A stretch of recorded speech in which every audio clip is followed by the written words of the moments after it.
how old do you think is acceptable for a child to have sex? You're asking us? Yeah.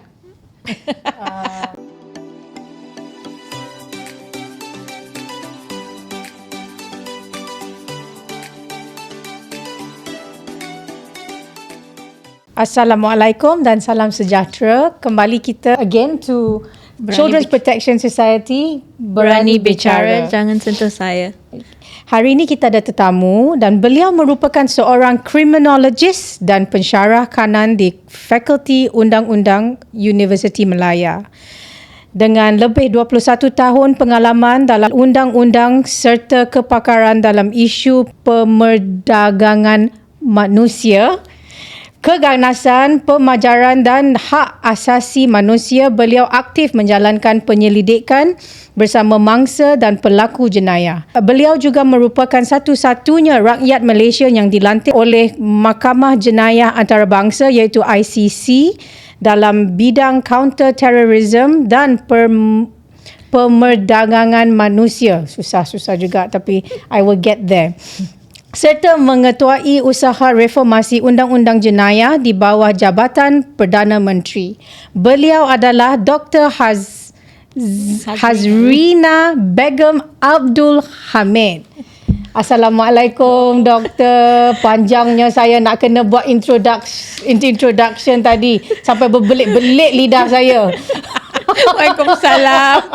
Terima kasih atas introduction yang panjang tu. Saya pun nak cuba supaya habiskan ayat perkataan tu. We are very happy to have you here today. Thank you very much for having us. Yeah. Okay, let's go masuk teruslah topik kita hari ni. Boleh. Okay, Dr. Rina, baru-baru ni kita ada baca polis ada keluarkan kenyataan Ops Pedo 2.0, dia orang dapat 880,000 bahan-bahan penganiayaan manusia, kanak-kanak from this ops. Nak tanya doktor, apa yang menyebabkan seorang ni jadi pemangsa seksual kanak-kanak? Okay, soalan yang amat bagus. Sama ada kita percaya tak percaya, sedar tak sedar, Malaysia memang mempunyai sebilangan pemangsa atau predator. Dalam perkataan lain pun kita sebut pedofil. Yeah. Tapi perkataan pedofil tu, orang pedofil tak suka bunyi. Pandai pula. Kalau kita sebut dia pedofil, dia tak suka. Contoh, baru ni saya jadi visiting scholar di University of Edinburgh. Saya ada juga melawat penjara di sana. Memang saya di sini melawat penjara juga. Okay. Tapi di sana, sampai di sana pun saya pergi tu sexual offenders block. So saya tanya, bila saya sebut victim, dia orang cakap, we don't have victim, we only have accusers.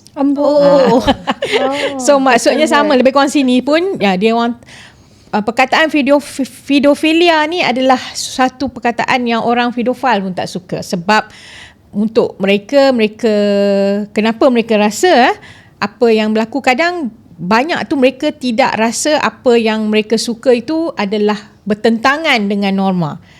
Mereka cuba justify benda tu sebagai ini keinginan, suka sama suka. Tetapi benda itu tidak normal. Yeah. Tetapi kita kena tengok dari certain sudut.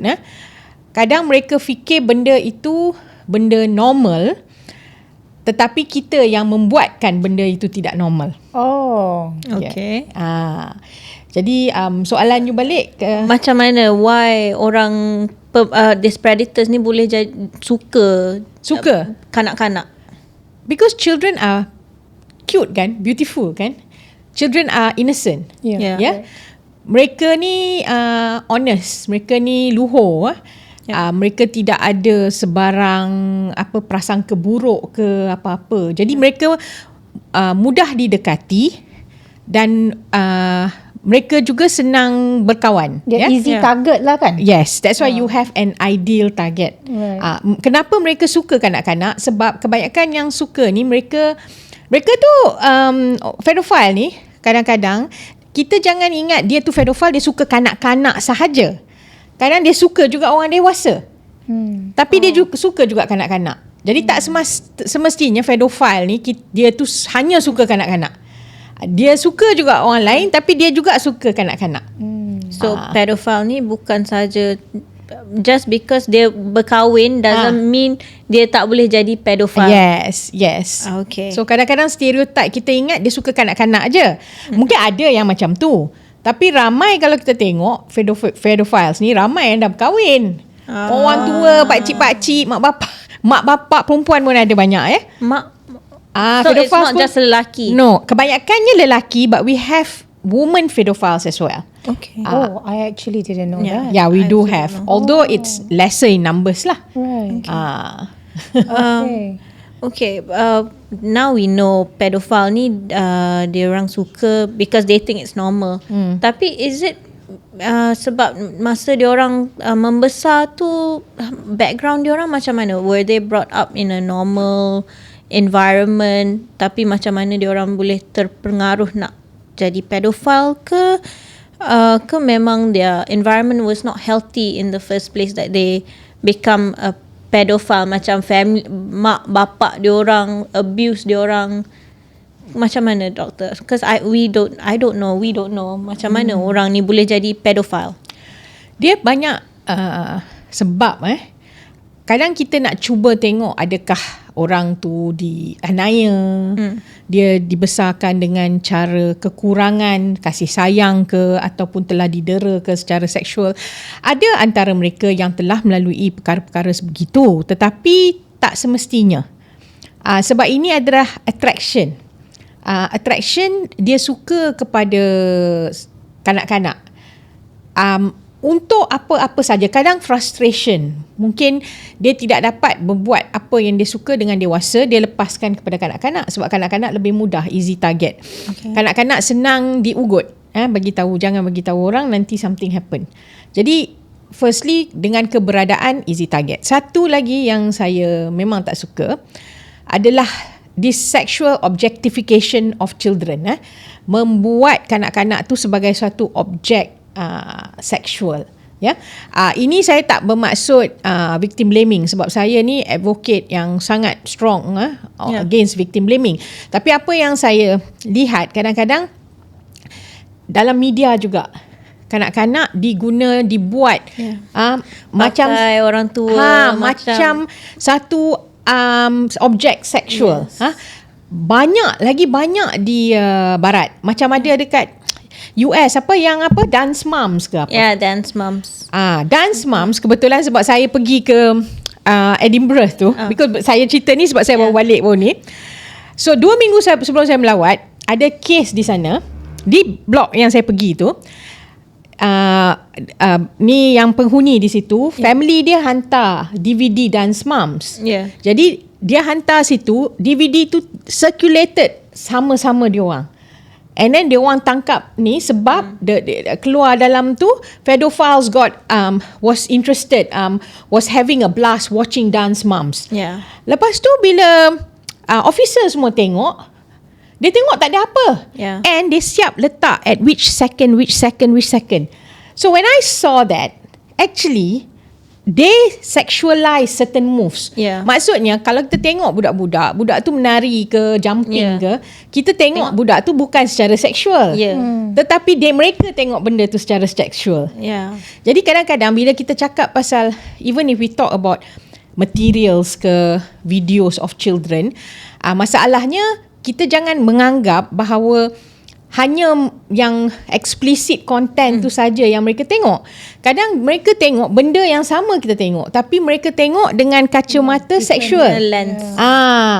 Does that have anything to do with psychological problem? Sometimes yes, but sometimes not really. I see. Dia orang suka.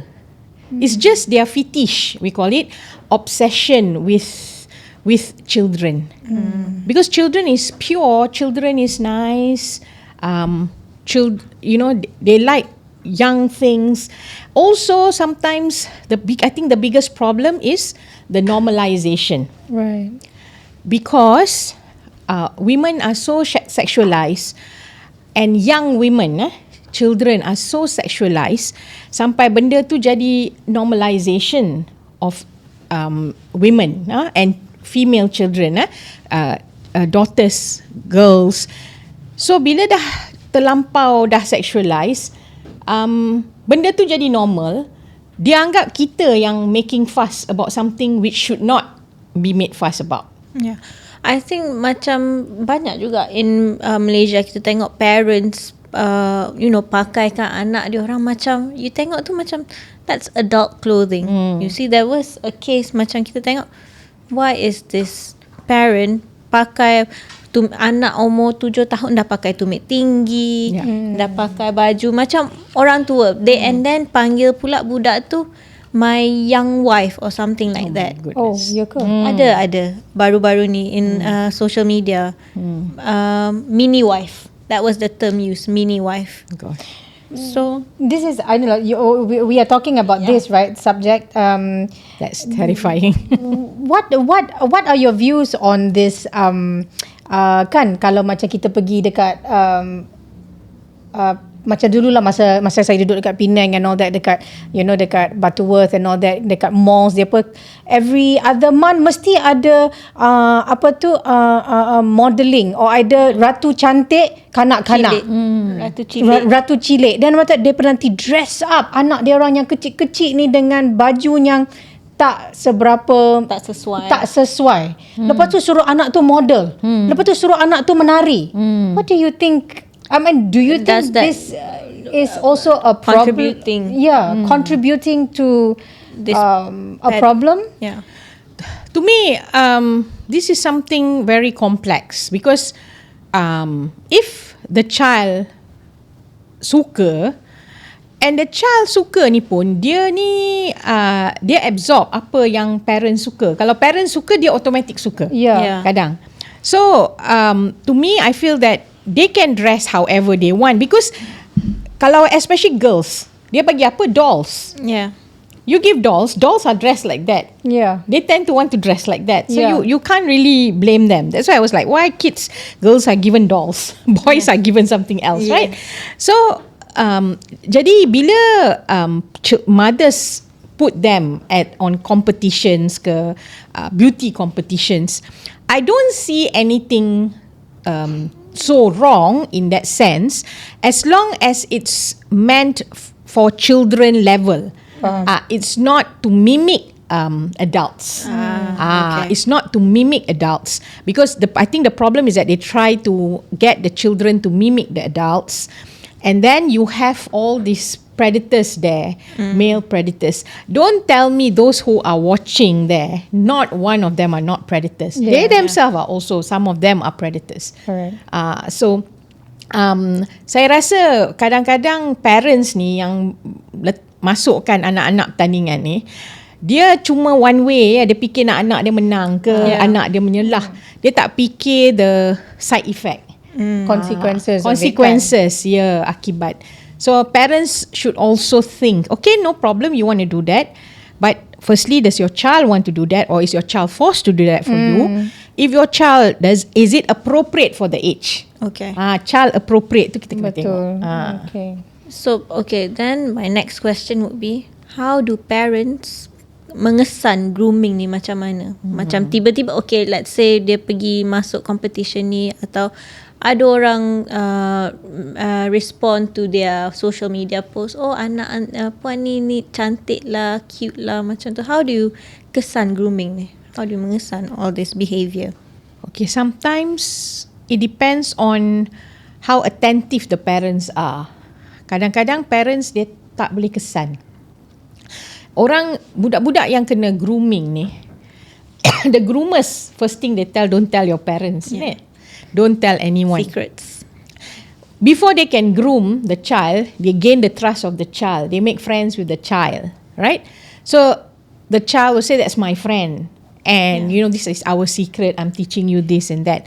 So parents pula, we are so engrossed with our daily routine, work, activities, we fail to see the telltale signs of the child. Telltale signs ni bukannya menangis ke, orang ingat apa ke. It's just that, certain times the child be but anxious because, need to be online or something like that.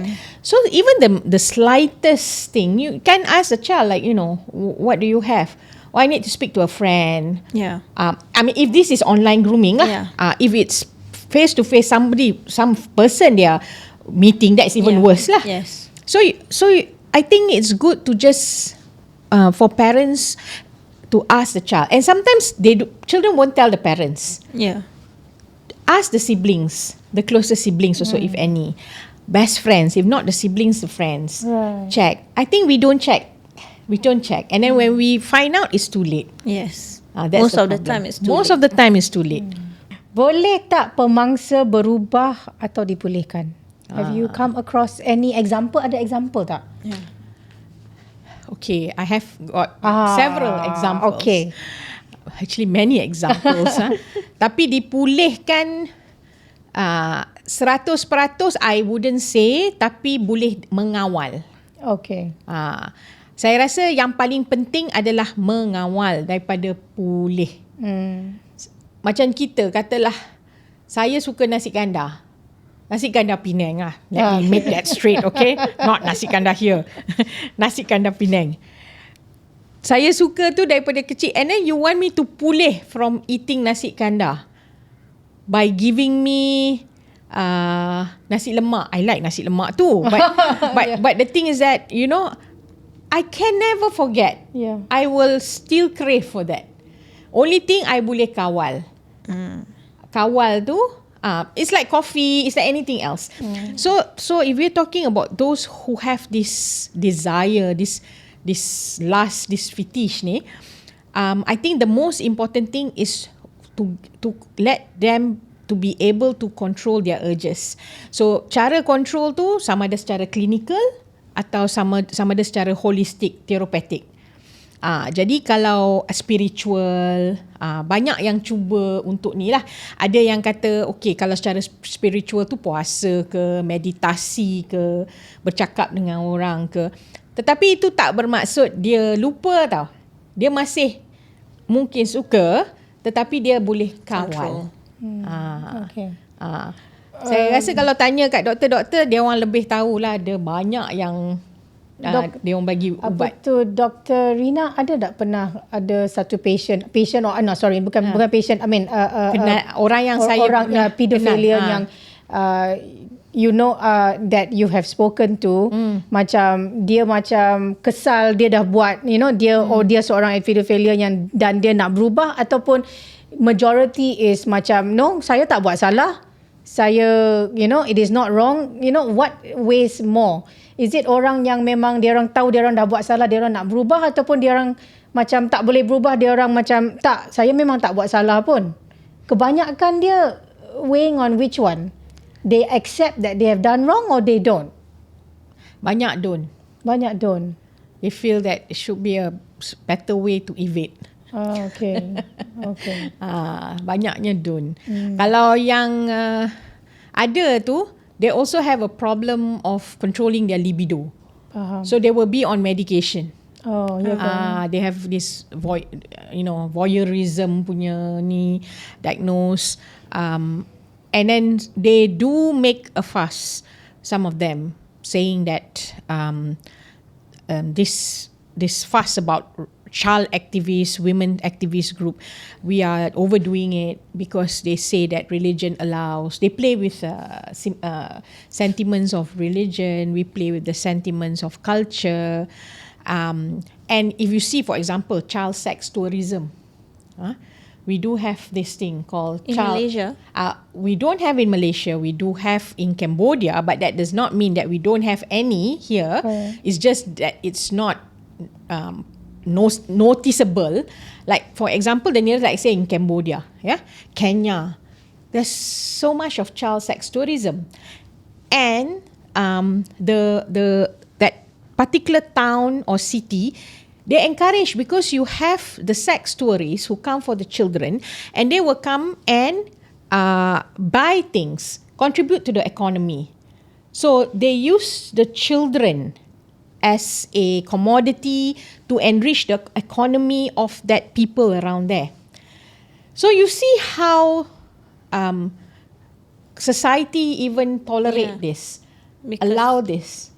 they boost the economy. They boost the economy because if they come, you have that. Some other people will get the benefits Ialah, too. hotels would be Would booked, thrive, restaurants would be Yeah. booked as well. Cause So that's why you see until now we have laws, but why things do happen? And then sometimes children, they allow this to happen because they think that it's a way to help their families. Ya, betul.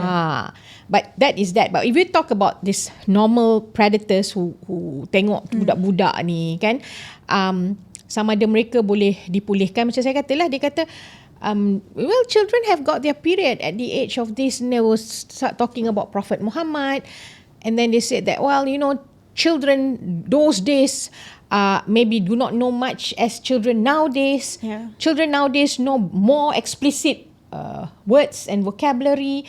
Why are we infantilizing children even? So they justify their desire and think that we are thinking about it wrongly.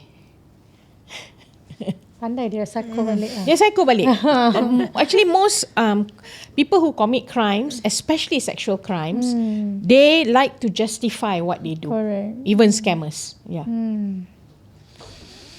Wow. Do you want to add a question to that? Add a question to that? No, I'm still thinking about your answers, and it's like I'm still like, you know, trying to swallow it.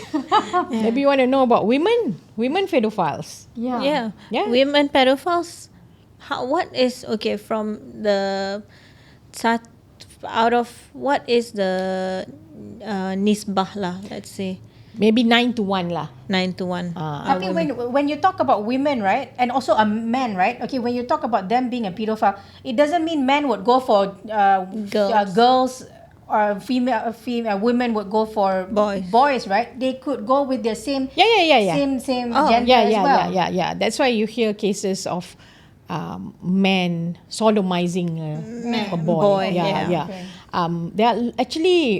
There are a lot of cases, but the case that we hear are just tip of the iceberg. You just imagine cases that's unreported. That's the real figure. So when a pedophile is being caught, they have to be put in jail. Well, not necessarily. There'll be investigations and then they'll be charged. Kalau dah only salah, if they are found guilty, convicted, then they'll be imprisoned. But how long? I mean, how do you know how long to put him in there? Oh, that's for the judge to decide because we have our provisions. And the thing is that they are treated with medication lah. No. We are lacking very much in terms of holistic therapeutic approach. We don't have this particular therapy or rehab for sex offenders. We do not have a sex offenders list, although I'm not advocate for sex offenders list because that causes stigma as well. But apparently the police itself, within them, they do have their own list. Unlike Western countries, they do have like sex offenders list. Like I said, I'm 50-50 with that because I don't like them being stigmatized as well. Okay. So our prison, the programs are not adequate to cater for those with sexual offences, because I still think that we always sweep under the carpet problems of sexual offences. We think that this is just a problem of a woman's problem rather than an issue, a societal issue. They don't look at sexual offences. It's appalling if you see the comments given when someone is being charged for sexual offences. It's always appalling. Macam, kenapa nak buka aib ni? It's always. I don't want to name any races or anything. Correct. Kenapa you nak buka aib ni? Kenapa family dia macam ni? Correct. Always like that. Correct. And if that person is from a religious school, ini akhir zaman. Ini semua fitnah. But one thing that I would like to praise the police, although I have 101 complaints against them, is that from my, I engage with them, I work with them. One thing that's very good, they do not see this thing. Like you can be a pious man or anything, but if you commit sexual acts or anything, they will arrest you. Yes. Which is great. So like D11, D3, so that's good because I notice, and because of that, that's why sometimes we get the netizens who are all these warriors who say that the police are, how come these are all conspiracy and they've got nothing. Kenapa boleh tangkap tu, kenapa tak boleh tangkap ini, selective and all that. Yeah. Okay, Dr. Reena, apa yang trend jenayah seksual terhadap kanak-kanak yang paling membimbangkan from your point of view? Because I know you write a lot of articles about sexual crimes in Malaysia and all this involving children. What do you think a trend that parents should be more worried? We as a community also should be worried. I think just to raise our kids in telling them of teaching them of decency. What is decent and what is indecent? What is allowed and what is not allowed? Because especially with children, perpetrators are usually their family members or relatives or people they know. We have so much taboo on sex, which I find it very pretentious when we have so much of sexual problems. You have cases where, contoh, the mother and father buka kedai, grocery ke apa-apa. The father wants to have sex, the mother will know. Mother kata, okay, I jaga kedai, you go up and have sex with the daughter or the neighbor's daughter or somebody that they are taking care of. So for me, even the mother is a pedophile. It's a secondary pedophile by doing that, allowing that. You also have cases where this lady, she has a boyfriend. Her boyfriend is married man, but bawa van van kelang bawa ni. So anak dia form 2, form 2 nak pergi sekolah. So suruhlah boyfriend dia bawa sekali lah. So in return, the daughter will have to have sex with the bus driver, which is the mother's boyfriend. And mak dia tahu. So the daughter will tell the mother, and then the mother will just brush it off. Let's say, alah, tahanlah sikit, at least you get to school safe and you come back safe. So, and then after the daughter had to go through that for a long period of time, and then told the teacher, and then both of them were charged, and the mother also is in prison. But what I'm saying is that why are we so why do we facilitate actually sexual crimes? All of us are equally to be blamed. It's not just to me, it's not just the perpetrators. Perpetrators is the highest end lah, the extreme lah. But we allow things to be done. We facilitate things to be done. If somebody looks at the child in a funny way, enablers. Yeah, betul. That's correct. We are the enablers. If we look at a child, a man looks at a child in a different way, the mom or the father will just say, you are not dressed decently. When I say decency is not about dressing decently, but instead of looking at this person and telling this person, why are you looking at my child like this?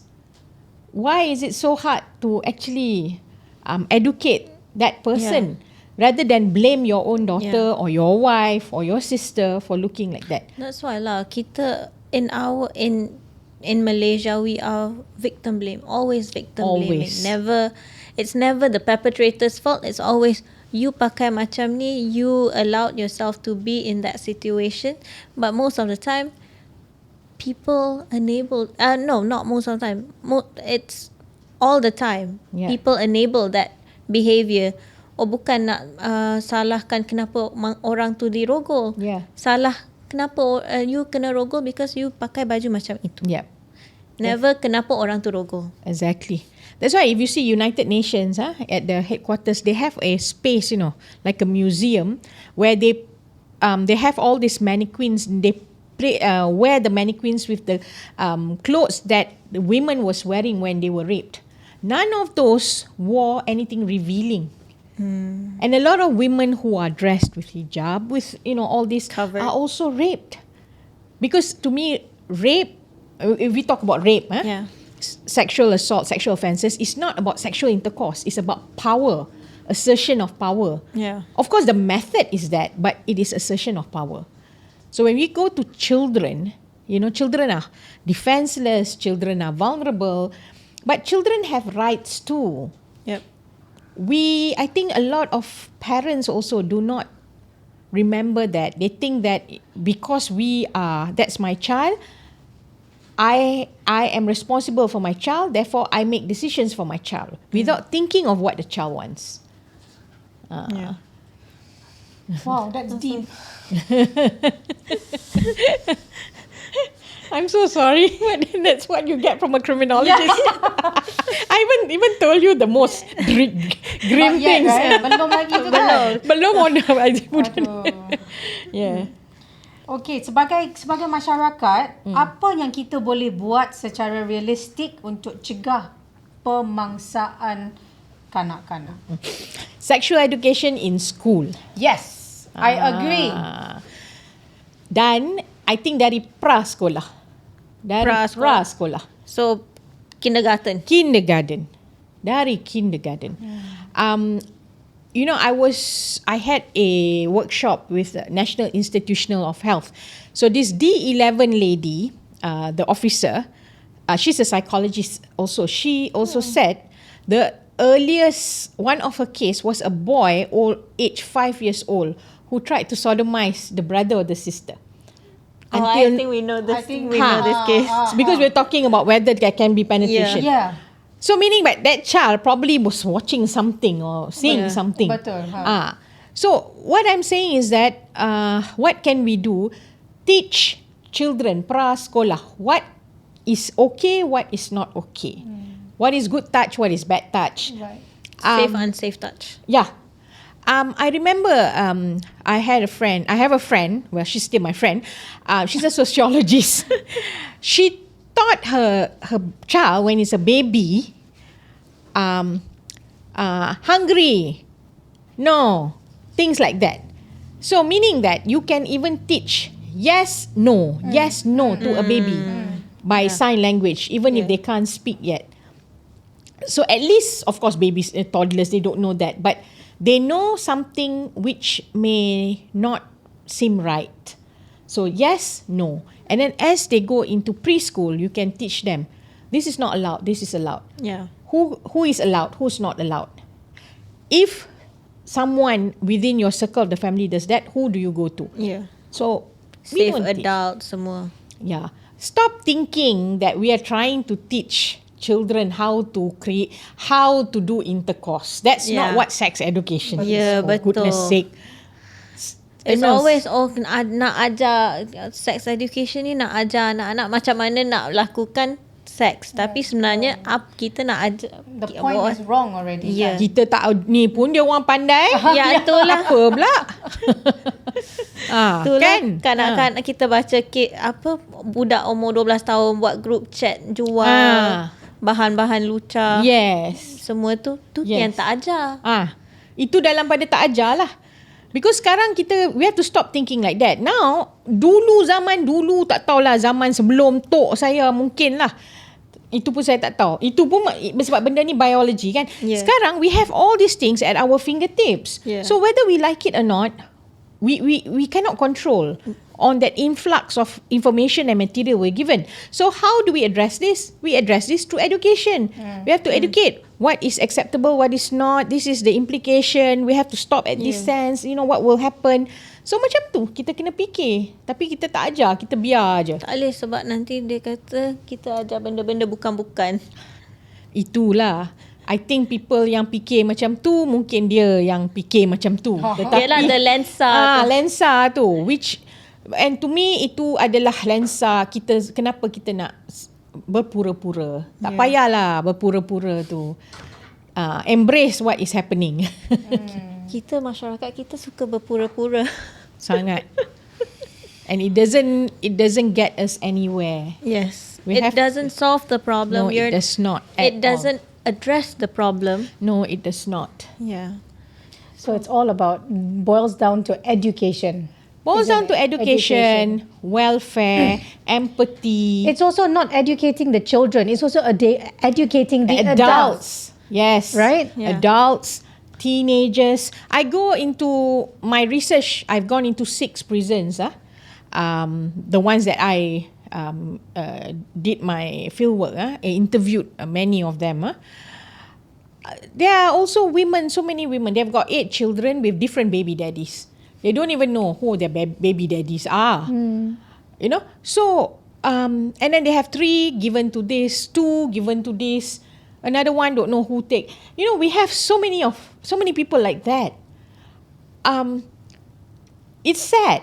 It's sad when you have couples out there trying to get children, and you have this, and then they don't know how when they get pregnant, they don't know what to do with their children. Yeah. Sometimes they sell their children For money. for money.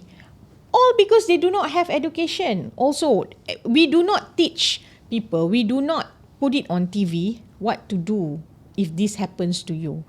We have a lot of stigma, we stigmatize people. Yeah. And then children. And children yang anak tak sah taraf ni, what did they do to deserve anything also? So much of them, you know, so many. We have so many of anak tak sah taraf ni. Yeah. And then we already stigmatize them. Lahir-lahir dah stigmatize. Sampai ketua, orang tahu dia anak tak sah taraf. Atau dia ni anak luar nikah. Yes. And sometimes they perpetuate the same thing. Because they have a bad experience. Not necessarily all. When I said that lah, ada yang tak buat, tapi ada yang buat sebab dia terluka sangat. Dia lukakan orang lain. Yeah. Yes, it That repeats. Yeah. Dia lukakan orang lain sebagai coping mechanism dia. Supaya dia rasa macam dia tu yang in power. More dominant. The dominant Yes. one. Betul tak? Yes. Doctor, in one of your articles, because she wrote many articles. You pun baca banyak artikel-artikel kan, Dr. Rina. That's why I got her here. Sebab I macam, wow, banyak Dr. Rina tulis. Doctor, if you can tell, if you can advise the parents kan, what would you advise the parents to do to keep the children safe?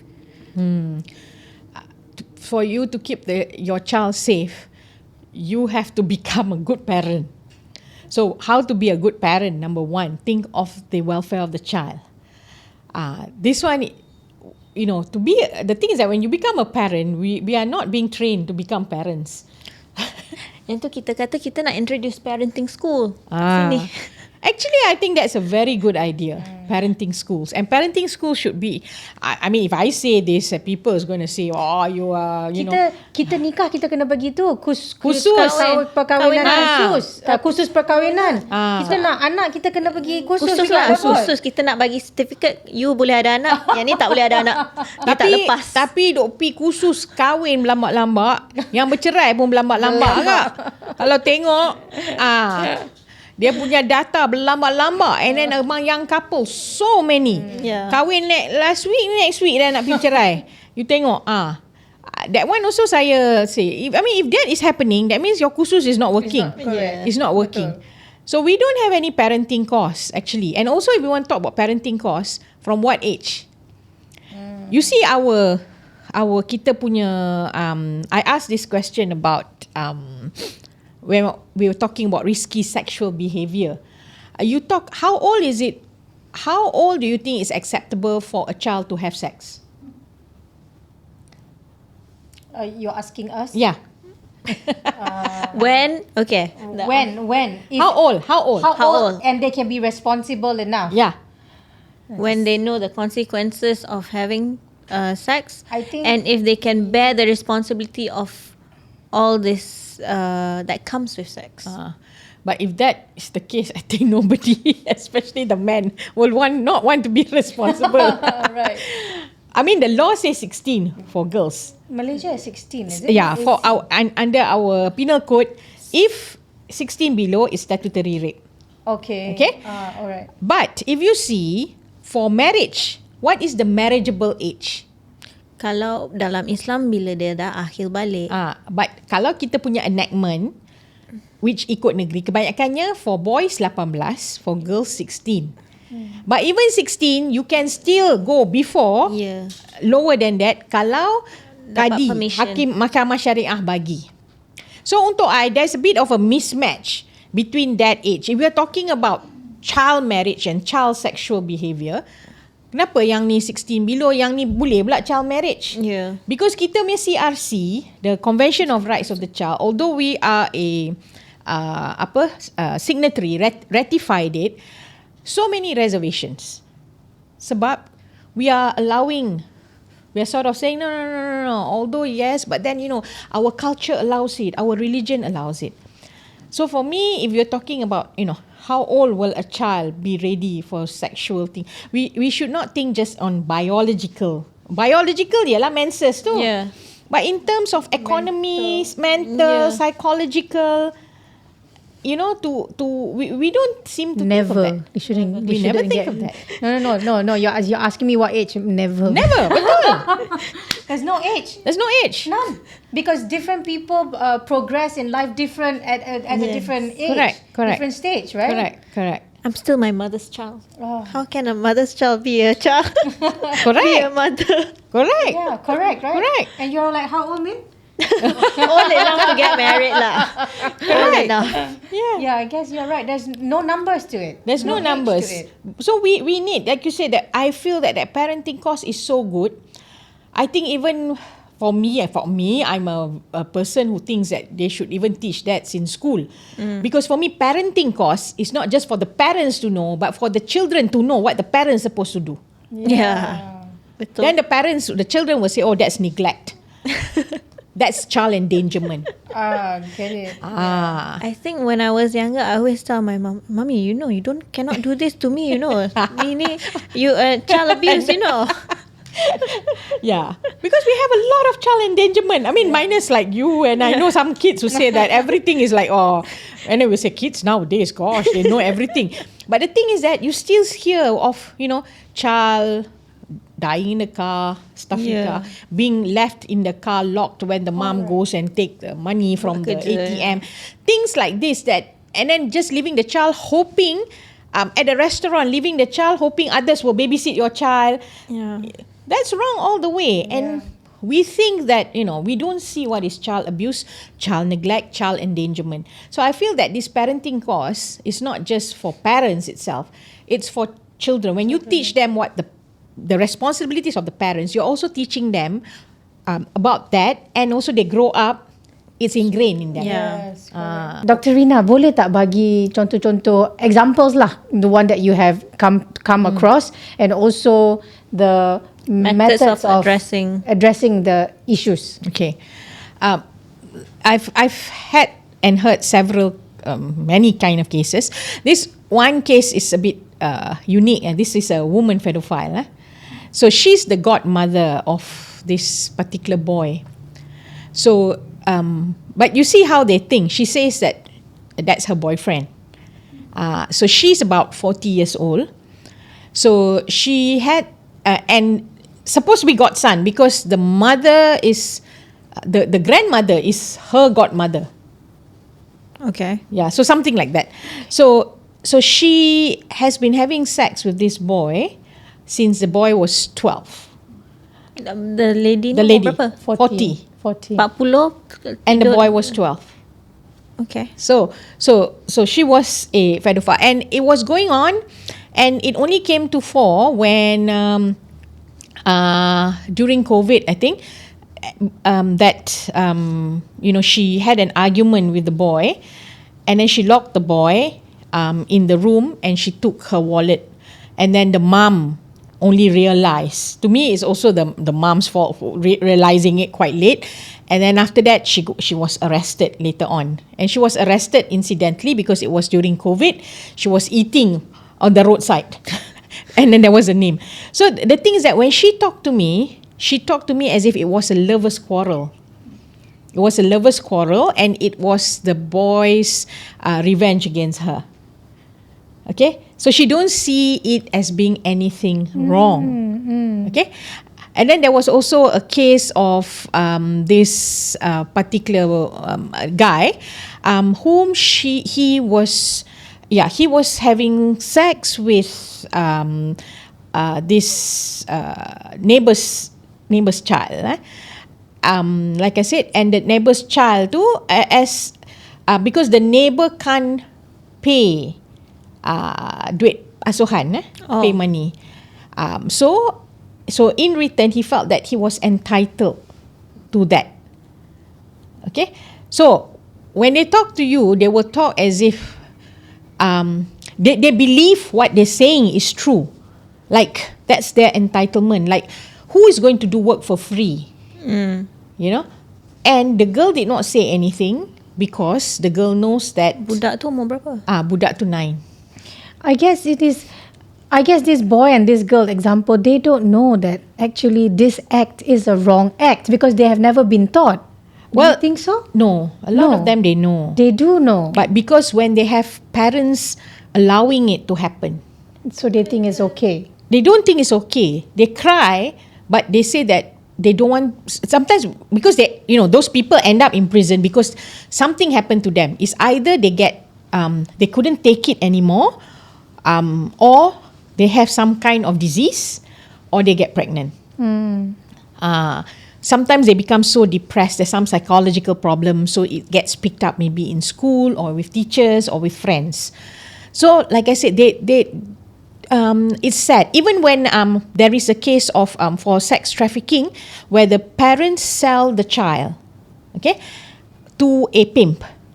But the child who is 12 years old, she knows she's being sold. The mother cries for selling, but the mother says, I got no choice, I don't have money. The child cries. She cry because she don't know why she's crying also. I said, why are you crying? She says, I understand why my parents sell me, because they don't have enough money. And this is a way for me to help them. Yeah. So, and I'm crying also because of that, they are being imprisoned. So, she herself, I pity it, that will need a lot of lifelong therapy. Yeah. Because she don't know who to blame. Never recover. Yeah, I mean, I also... She's crying for her loss of youth. Yeah, she's crying for not knowing also who to blame. Is it fair for her to blame the government because, the enforcement caught her parents, but then at the same time, she knows that she's being prostituted by her parents.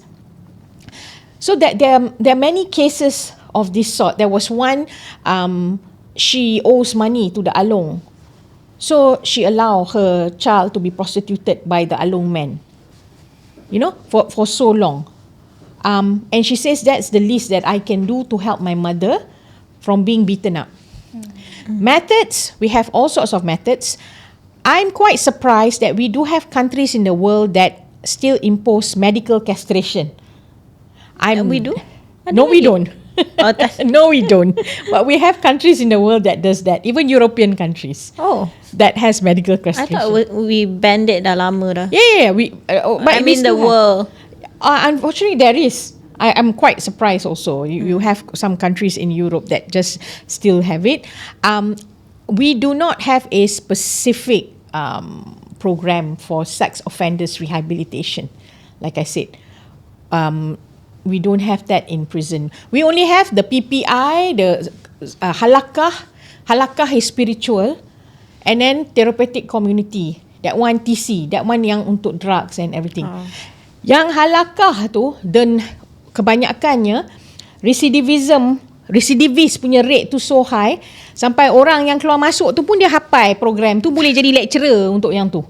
Sampai I cakap dengan orang penjara, you tak payah dapat cikgu lah, ambil orang ni je pergi ajar. So I said, that means you know it's not working. Yeah. Why is it not working?